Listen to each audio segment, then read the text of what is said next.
Assalamualaikum. Bertemu lagi kita di channel Masak Apa Bosku?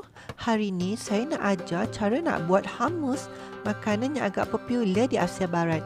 Hummus ni sedap jika dimakan bersama roti pita, roti Arab atau sebarang jenis roti. Saya dapat resepi ni secara langsung daripada ibu angkat saya ketika belajar di Mesir suatu ketika dahulu.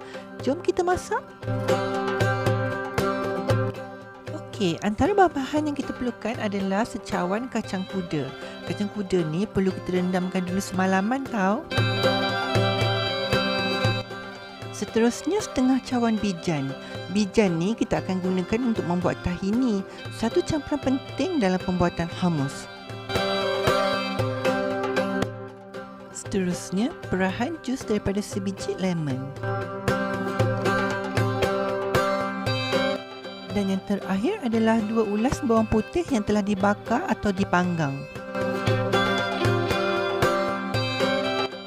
Okey, mula-mula rebuskan kacang kuda kita sehingga lembut. Kalau nak mudah dan cepat, gunakan periuk tekanan tinggi. Tapi kalau tak ada, rebus atau kukus dengan cara biasa pun boleh. Kemudian cabut selaput luar kacang kuda kita. Tujuannya supaya hummus yang terhasil nanti lebih lembut dan gebu.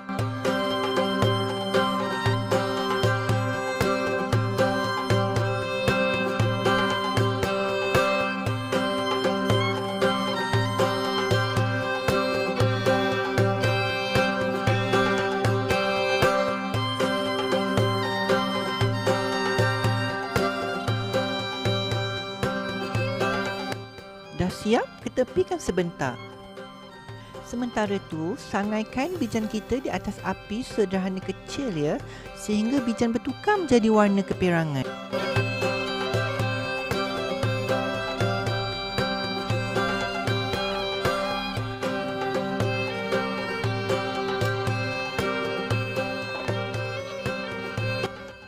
Kemudian, kisarkan bijan sangai kita selama 2 minit.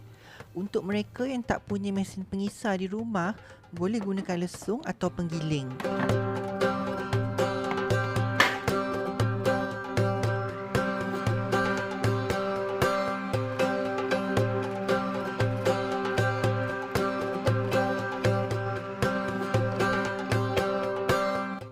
Kemudian masukkan 15 sudu besar minyak zaitun ke dalam pengisar dan sambung kembali mengisar.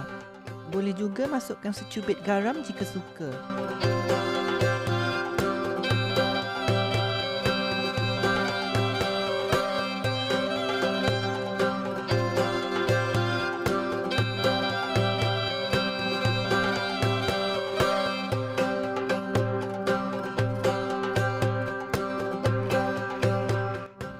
Siap pun tahini kita. Tahini ni jika dibuat banyak boleh disimpan dalam peti supaya tahan sehingga 2 bulan.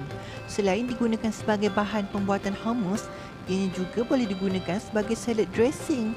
Rasanya memang sedap. Dah siap buat tahini, boleh kita sambung buat hummus kita. Jom.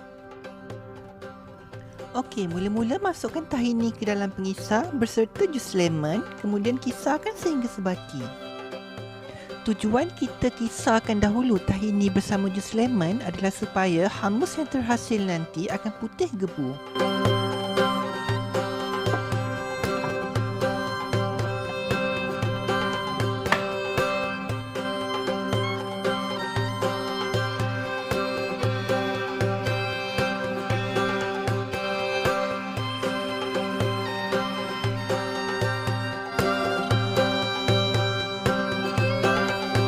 Kemudian masukkan 1 sudu kecil serbuk jintan putih dan juga 1 sudu kecil garam.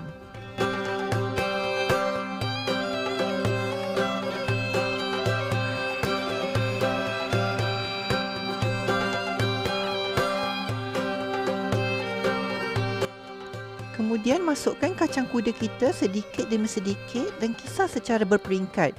Jangan lupa masukkan juga bawang putih panggang kita tadi ya.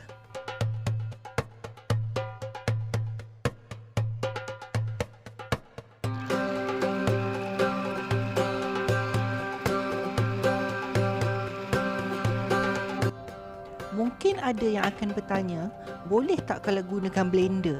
Jawapannya boleh jika blender anda adalah blender berkuasa tinggi, atau anda juga boleh gunakan lesung atau penggiling atau pengisar batu. Menurut ibu angkat saya, rasanya akan lebih sedap sebab itulah kaedah yang digunakan oleh orang Arab dulu-dulu.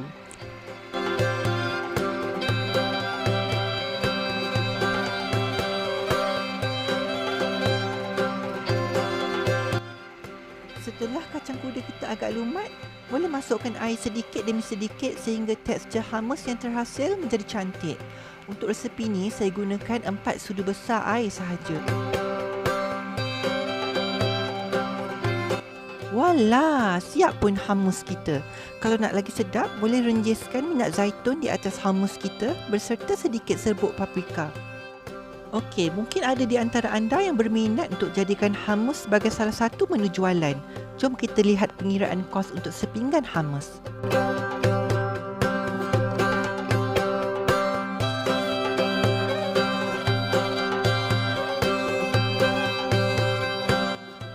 Kos yang tertera adalah kos untuk sepinggan hummus sesuai untuk hidangan 3 hingga 4 orang. Jadi, untuk harga jualan terpulang kepada strategi perniagaan masing-masing. Jika anda sukakan video di channel ini, jangan lupa tekan subscribe, like dan share supaya lebih ramai rakan-rakan anda dapat berkongsi ilmu yang saya berikan. Jangan lupa juga untuk tekan tombol loceng supaya anda tidak terlepas video-video menarik lain daripada saya di masa hadapan. Sebarang cadangan atau pertanyaan boleh tinggalkan di komen. Don't forget to subscribe.